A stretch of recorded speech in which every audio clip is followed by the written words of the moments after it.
ಓಂ ಶಾಂತಿ. ದಿನಾಂಕ 6/6/2021. ಅವ್ಯಕ್ತ Murali revise 14/1/1988. ಮುರಳಿಯ title ಆಗಿದೆ ಉದಾಸಿ ಆನೆ ಕಾ ಕಾರಣ ಛೋಟಿ ಮೋಟಿ ಅವಜ್ಞಾಯೆ. ಬೇಸರತನ ಬರಲು ಕಾರಣ ಚಿಕ್ಕ ಪುಟ್ಟ ಅವಜ್ಞೆಗಳು. आज बेहद के बड़े थे बड़े बाप, ऊंचे थे ऊंचे बनाने वाले बाप अपने चारों ओर के बच्चों में से विशेष आज्ञाकारी बच्चों को देख रहे हैं.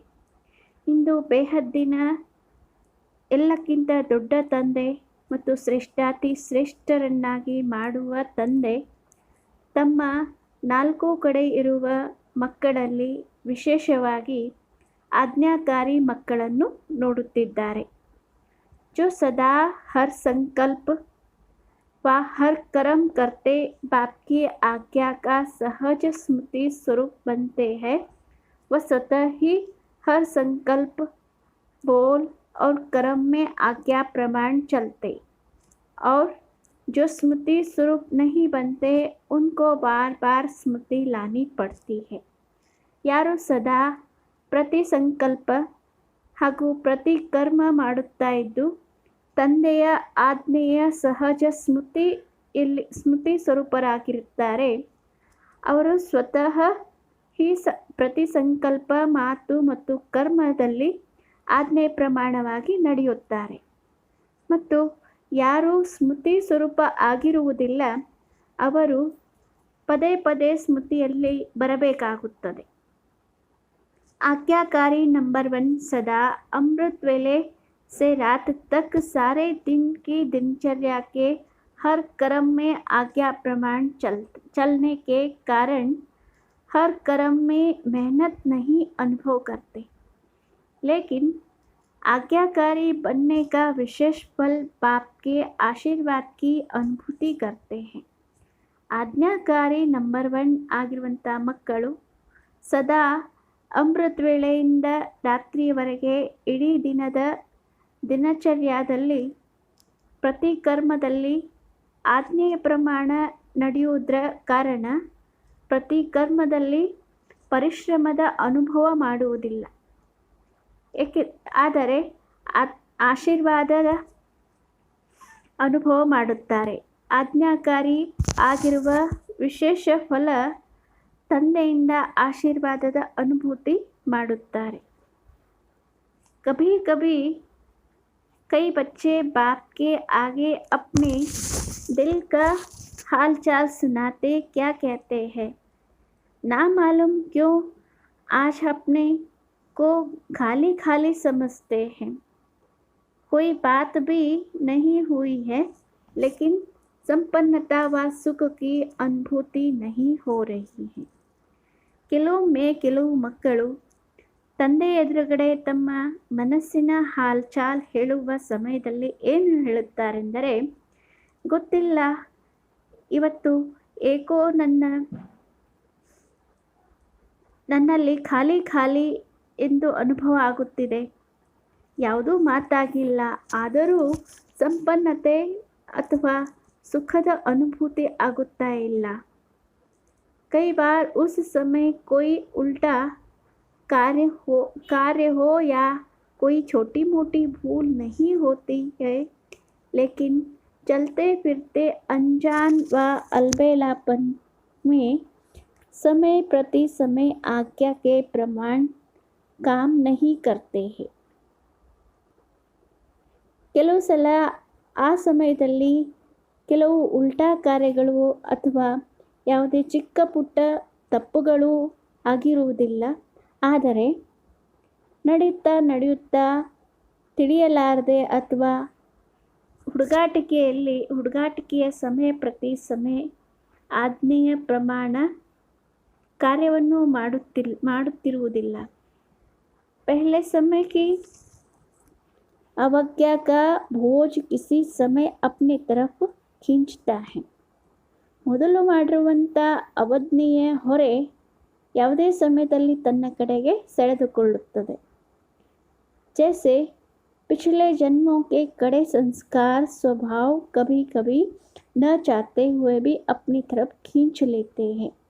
ಹೀಗೆ ಹಿಂದಿನ ಜನ್ಮದ ತಮ್ಮ ಕಠೋರ ಸಂಸ್ಕಾರ ಸ್ವಭಾವ ಕೆಲವೊಂದು ಸಲ ಬಯಸಲಾರದೆಯೂ ತನ್ನ ಕಡೆಗೆ ಸೆಳೆದುಕೊಳ್ಳುತ್ತವೆ. ऐसे समय प्रति समय की हुई अवज्ञाओं का बोझ कभी कभी अपनी तरफ खींच लेता है. ಅದೇ ರೀತಿ ಸಮಯದ ಅನುಸಾರವಾಗಿ ಕೆಲವೊಂದು ಸಲ ಮಾಡಿರುವಂಥ ಅವಜ್ಞೆಗಳ ಹೊರೆ ತನ್ನ ಕಡೆಗೆ ಸೆಳೆದುಕೊಳ್ಳುತ್ತವೆ. वह है पिछला हिसाब किताब, यह है वर्तमान जीवन का हिसाब किताब. ಅದಾಗಿದೆ ಹಿಂದಿನ ಜನ್ಮದ ಹಿಸಾಬ್ ಕಿತಾಬ್, ಇದಾಗಿದೆ ವರ್ತಮಾನ ಜೀವನದ ಲೆಕ್ಕ. क्योंकि कोई भी हिसाब चाहे इस जन्म का चाहे पिछले जन्म का लगन की अग्नि स्वरूप ಸ್ಥಿತಿ के बिना भस्म नहीं होता है. ಏಕೆಂದರೆ ಯಾವುದೇ ಲೆಕ್ಕ ಇರಬಹುದು, ಅದು ಈ ಜನ್ಮದ್ದಾಗಿರಬಹುದು ಅಥವಾ ಹಿಂದಿನ ಜನ್ಮದ್ದಾಗಿರಬಹುದು, ಲಗನದ ಅಗ್ನಿ ಸ್ವರೂಪದ ಸ್ಥಿತಿಯ ಹೊರತಾಗಿ ಭಸ್ಮ ಆಗುವುದಿಲ್ಲ. अवज्ञा एक होती है पाप कर्म करना व कोई बड़ी भूल करना, और दूसरी छोटी मोटी अवज्ञाएं भी होती हैं. जैसे बाप की आज्ञा है अमृत वेले विधि पूर्वक शक्तिशाली याद में रहो. तो अमृत वेले अगर इस आज्ञा प्रमाण नहीं चलते तो उसको क्या कहेंगे? आज्ञाकारी या अवज्ञा. हर कर्मयोगी बनकर करो, निमित्त भाव से करो, निर्माण बन के करो, यह आज्ञाएं है. ಅವಜ್ಞಾ ಒಂದಾಗಿರುತ್ತದೆ ಪಾಪ ಕರ್ಮ ಮಾಡುವುದು ಹಾಗೂ ಯಾವುದೇ ದೊಡ್ಡ ತಪ್ಪನ್ನು ಮಾಡುವುದು, ಮತ್ತು ಎರಡನೆಯದಾಗಿದೆ ಚಿಕ್ಕ ಚಿಕ್ಕ ಅವಜ್ಞೆಗಳು ಮಾಡುವುದು. ಹೇಗೆ ತಂದೆಯ ಆಜ್ಞೆ ಆಗಿದೆ ಅಮೃತ ವೇಳೆ ವಿಧಿಪೂರ್ವಕವಾಗಿ ಶಕ್ತಿಶಾಲಿ ನೆನಪಿನಲ್ಲಿ ಇರಿ. ಆಗ ಅಮೃತ ವೇಳೆ ಒಂದು ವೇಳೆ ಈ ಆಜ್ಞೆ ಪ್ರಮಾಣವಾಗಿ ನಡೆಯಲಿಲ್ಲವಾದರೆ ಅದಕ್ಕೆ ಏನೆಂದು ಹೇಳಲಾಗುತ್ತದೆ? ಆಜ್ಞಾಕಾರಿಯೋ ಅಥವಾ ಅವಜ್ಞೆಯೋ? ಪ್ರತಿ ಕರ್ಮಯೋಗಿಯಾಗಿ ಮಾಡಿ, ನಿಮಿತ್ತ ಭಾವದಿಂದ ಮಾಡಿ, ನಿರ್ಮಾಣರಾಗಿ ಮಾಡಿ. ಇವಾಗಿವೆ ಆಜ್ಞೆಗಳು. अच्छा वरदान. थकी व तड़पती हुई आत्माओं को सिद्धि देने वाले ಖುದಾಯಿ ಖಿದ್ಮತ್ಗಾರ್ ಭವ. ಸುಸ್ತಾಗಿರುವಂಥ ಅಥವಾ ತಡಪಾಯಿಸುತ್ತಿರುವಂತಹ ಆತ್ಮಗಳಿಗೆ ಸಿದ್ಧಿಯನ್ನು ಕೊಡುವಂತಹ ईश्वरीय सेवाधारिಗಳು आगे. विवरण.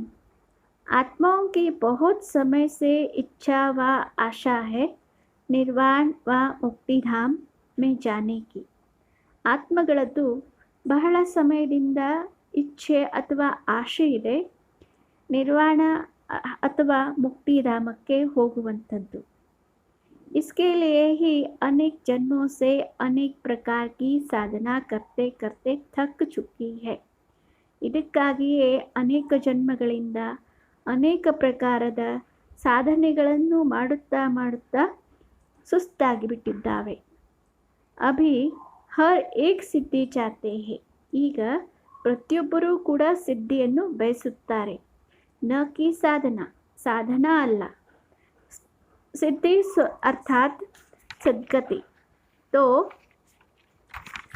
ऐसी तड़पती हुई थकी हुई प्यासी आत्माओं की प्यास बुझाने के लिए आप श्रेष्ठ आत्माएं अपने साइलेंस की शक्ति व सर्व शक्तियों से 1 सेकंड में सिद्धि दो, तब कहेंगे खुदाई खिदमतगार.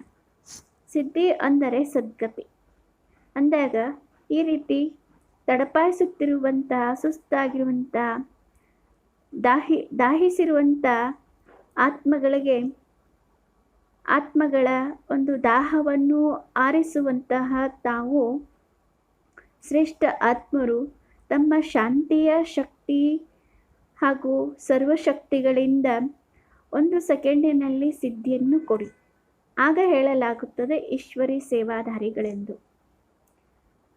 स्लोगन: कमज़ोर संस्कार ही माया के आने का चोर गेट है. अब यह गेट बंद करो. ಕಮಜೋರ್ ಸಂಸ್ಕಾರವೇ ಮಾಯೆಗೆ ಬರಲು ಕಳ್ಳ ಬಾಗಿಲಾಗಿದೆ. ಈಗ ಈ ಬಾಗಿಲನ್ನು ಬಂದ್ ಮಾಡಿ. अव्यक्त इशारे: मन को एक रस और शक्तिशाली बनाने के लिए मन की एक्सरसाइज करो. 8 पॉइंट: जैसे कोई शरीर में भारी है, बोझ है, तो अपने शरीर को सहज जैसे चाहे वैसे मोल्ड नहीं कर सकते. ಹೇಗೆ ಯಾರಾದರೂ ಶರೀರದಿಂದ ಭಾರವಾಗಿದ್ದಾರೆ ಹಾಗೂ ಹೊರೆ ಇದೆ ಅಂದಾಗ ತಮ್ಮ ಶರೀರವನ್ನು ಸಹಜವಾಗಿ ಹೇಗೆ ಬೇಕು ಹಾಗೆ मोल्ड ಮಾಡಲಿಕ್ಕೆ ಸಾಧ್ಯವಾಗುವುದಿಲ್ಲ. ऐसे ही अगर मोटी बुद्धि है अर्थात किसी न किसी बुद्धि में किसी प्रकार का व्यर्थ बोझ व व्यर्थ किचड़ा बुद्धि में भरा हुआ है तो कोई न कोई अशुद्धि है, तो ऐसी बुद्धि वाले जिस समय चाहे वैसे बुद्धि को मोल्ड नहीं कर सकेगा. ಅದೇ ರೀತಿ ಒಂದು ವೇಳೆ ಸ್ಥೂಲ ಬುದ್ಧಿ ಅಂದರೆ ಒಂದಿಲ್ಲ ಒಂದು ಪ್ರಕಾರದ ವ್ಯರ್ಥ ಬೋಜ್, ವ್ಯರ್ಥ ಹೊರೆ, ವ್ಯರ್ಥ ಕೆಸರು ಬುದ್ಧಿಯಲ್ಲಿ ತುಂಬಿಕೊಂಡಿದ್ದಾಗ, ಯಾವುದಾದ್ರೂ ಅಶುದ್ಧಿ ಇದ್ದಾಗ ಇಂತಹ ಬುದ್ಧಿ ಉಳ್ಳಂಥವರು ಯಾವ ಸಮಯದಲ್ಲಿ ಬೇಕು ಆ ಸಮಯದಲ್ಲಿ ಆ ರೀತಿ ಬುದ್ಧಿಯನ್ನು मोल्ड ಮಾಡಲು ಸಾಧ್ಯವಾಗುವುದಿಲ್ಲ. इसलिए बहुत स्वच्छ महीन अर्थात अति सूक्ष्म बुद्धि, दिव्य बुद्धि, बेहद की बुद्धि, विशाल बुद्धि चाहिए. ಆದ್ದರಿಂದ ಬಹಳ ಸ್ವಚ್ಛ ಸೂಕ್ಷ್ಮ ಅಂದರೆ ಅತಿ ಸೂಕ್ಷ್ಮ ಬುದ್ಧಿ, ದಿವ್ಯ ಬುದ್ಧಿ, ಬೇಹದ್ದಿನ ಬುದ್ಧಿ, ವಿಶಾಲ ಬುದ್ಧಿ ಇರಬೇಕು.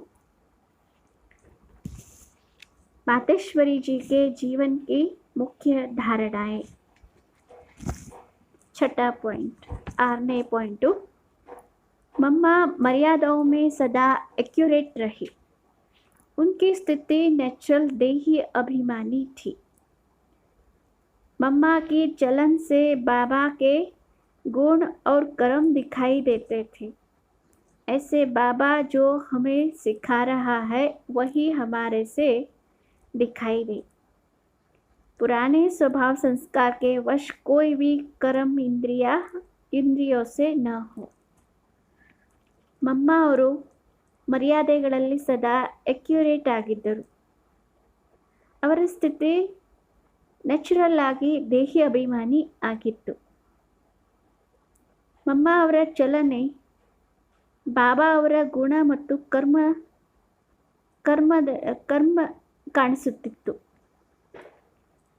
ಈ ರೀತಿ ಬಾಬಾ ಯಾವುದನ್ನು ನಮಗೆ ಕಲಿಸುತ್ತಿದ್ದಾರೆ ಅದೇ ಕಂಡುಬರುತ್ತಿತ್ತು. पुराने स्वभाव संस्कार के वश कोई भी कर्म